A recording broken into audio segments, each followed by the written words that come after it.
Hi, this is Michelle Prince, and welcome to the Winning in Life Now radio show. As your host, I will be bringing you live interviews each week with some of the most notable and successful authors, speakers, trainers, and entrepreneurs in the self-growth industry. My goal is to motivate and inspire you to take action, to live your best life, and to do it now. I am so excited to introduce you to my guest, Carrie Espuga.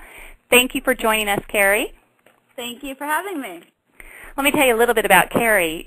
She is the founder of Corporate Trendsetters, a New York professional training firm. Her expertise includes training individuals in public speaking and sales management. Carrie has 16 years experience at Fortune 500 companies, including training, selling, and managing in the pharmaceutical industry. In the role of Supervisory Associate Director in Sales Training, she won a Training Excellence Award. In the sales arena, she won 3 annual National Winner's Circles Awards, including 2 President Club trips, and ranked #1 in the country 2 consecutive years as a sales representative. As a sales manager, she led her team from last in the nation to #2 in the country. Coaching her team on presentation skills is the secret to her success. Wow, what an impressive background. Thank you very much. That is fantastic. And one of the things, and it sounds like we could talk about a lot of things. Unfortunately, we only have 45 minutes, but I want to really understand more about your public speaking presentation skills business, because I understand that is something that you've been doing. And how long have you been teaching presentation skills? Since 2001. That's when I originally became a trainer. Then I managed for a little bit, then I was a supervisor in sales training, and now have my own business focusing in on it. I just absolutely love it. I love seeing people go from average to really excelling in this skill set. And that's amazing. I was just at a conference this weekend, and the speaker that was on the stage said that the #1 fear of America, or people all over the world, is public speaking. And her point was, so you would rather be dead than being up in my shoes on the stage. So have you always been confident when speaking? Well, no, actually, I remember avoiding certain situations where public speaking would be involved, like in high school. I would never go for student council positions that did have public speaking. And I remember even in college and the work world, if there were meetings, I would be the last one to speak up, for example, or if we had a workshop with different flip charts, I would rather scribe than present, for example. Mm-hmm. I really was quite afraid of taking that risk for fear of others judging me. Oh, and absolutely. Then after I built the confidence and got over that, I thought, hey, I could help people, other people who were in the same shoes I was in. I could definitely help them come out of their shell and really show the true potential that they do have. Totally. And it always amazes me that everybody seems to have that fear. Across the board, you talk to anyone, most people don't like to get up in front of a group of people. Right. So when you're talking, go ahead.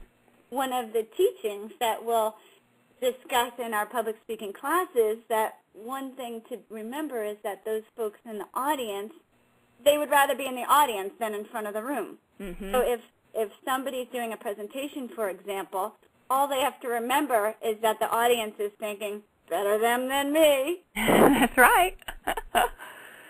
So yeah, the audience, and most of the time the audience wants the speaker to do well. They really want to find value, whether it's a meeting or a webinar or a training class. They're not hoping that people do poorly. They're hoping they get something out of it. That is so true. It's just the person doing the speaking that's actually thinking about all those things, but probably no one else is. Exactly. So when people are seeking out, wanting to learn how to be a better public speaker, how do they know if they need help like what you're doing, or if they should just read up on some tips? Well, here is an example. They can always ask their audience. For example, if they're in a meeting, they can always say, how did I do in that meeting? Did I participate enough? Did I participate too much? Did I sound confident? Was I really conveying my message well? Was I convincing? So the more often they get feedback from their peers and their colleagues, the more they'll better assess their public speaking ability. And then the other way is to really take a true self-reflection. Sometimes people don't take the time to commit to themselves for professional development and just really take the time to judge themselves. And am I getting the proper help that I need? Am I reaching my potential? Because on a daily basis, we hear that people know they have it in them. They know they have the talent, but because it's an unused resource, so to speak, they really haven't tapped into their true potential. That is so true. And do you think, what do you think are the biggest challenges people face when they're presenting to a group? We always hear that they want to calm their nerves. That's the biggest one, calming nerves, reducing the jitters. They want to learn how to not freeze on stage. If somebody arrives late at my meeting, how do I just not stop what I'm doing and still keep on track? So it's really about calming the nerves and building confidence. Those are the top two that we hear every day. And I almost wish prospects and clients could hear each other so they know they're not alone. Absolutely. Because the conversations with my team are the same every day.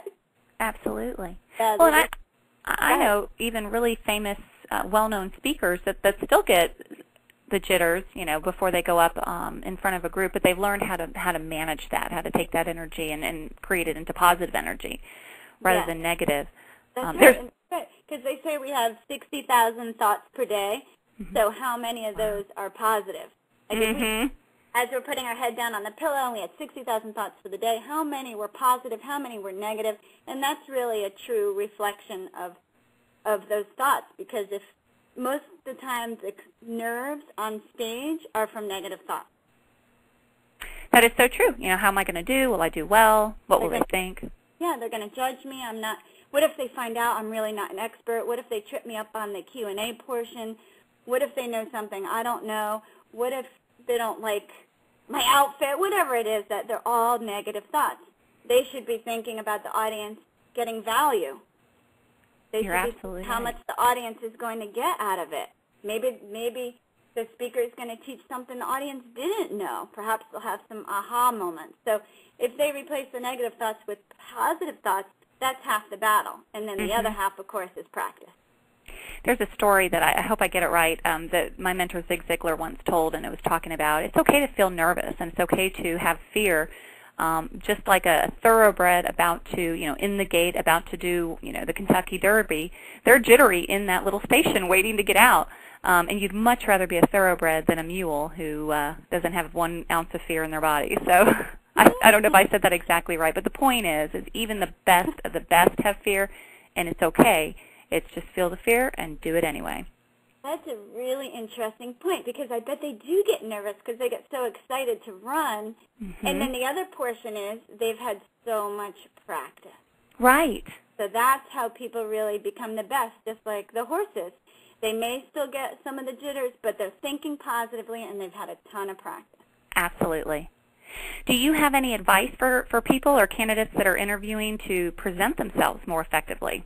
Right now, a lot of people are out there, looking for jobs, interviewing. Any tips you can share with them?